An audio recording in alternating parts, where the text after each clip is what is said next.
senin karızından kurtultat dedi. Öy adam dedi, bu Abu Umama, men sana bir dua öğreteyim mi dedi. Eğer kalasan, o şol duanı aytsan, Kuday talam senin gamыңды getirip, Kuday talam senin karızыңды joyot dedi. Karızına kurtulasın dedi. Degende, bela ya Resulallah aytınız dedi. Ayttı. Kul iza asbahta ve iza amsayta, Allahumma inni a'udhu bika minel hammi vel hazan, ve a'udhu bika minel azzi vel kesel, ve a'udhu bika minel cubni vel bukhli, ve a'udhu bika min galabeti dayni ve kahri rical.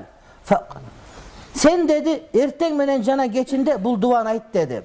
Allahumma inni a'udhu bika minel hammi vel hazan. O Kuday Taalam, men seni menen gamdan, cana kapadan saktanam dedi. Ve a'udhu bika minel aczi vel kesel. O Kuday Taalam, men seni menen alsızlık menen jalkoluktan saktanam dedi. Ve a'udhu bika minel cubni vel bukhul. O Allah Taala, men seni menen korkokluk menen sarantыкtan saktanam dedi. Ve a'udhu bika min galabeti dayni. O Kuday Taala, men seni menen karızga gömülüp kaludan ve kahri rical, cana adamdardın karından saktanamın dedi.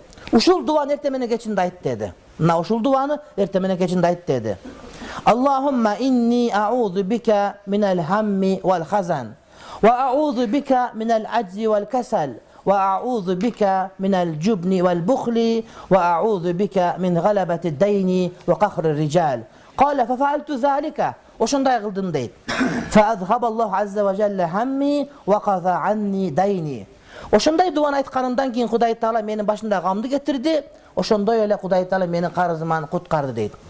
Azır uşul duanı men ün çıgar jayara aytam. Gelgile barыбыз biröden karızbız. Akça karız emes boluşubuz mümkün. Birok mamile karızbız. Balki mamile karız emes boluşun birok göngül karızbız. Oşon üçün uşunu aytaylık. Barыбызda gam bar urmatlı bir tuğanım. Tiriler üçün gamыбыз bar, ötüp ketken üçün gamыбыз bar, bala çaka üçün gamыбыз bar. Tünde uktayыбыз kızыбыз Ekaterinburg'da, balabız Moskova'da, jeğenimiz Omski'de, anan tayekemiz Tomski'de. Oşon üçün uşulardın barını öyle oturup bizde gam bar. Oşon üçün oşol gam menen janagıday karız ketsin dep dua kılaylık. Allahumma inni a'udhu bika minel hammi vel hazan,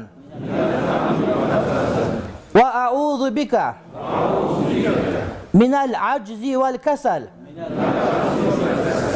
ve a'udhu bika minel cubni vel bukhul, ve a'udhu bika min galabeti dayn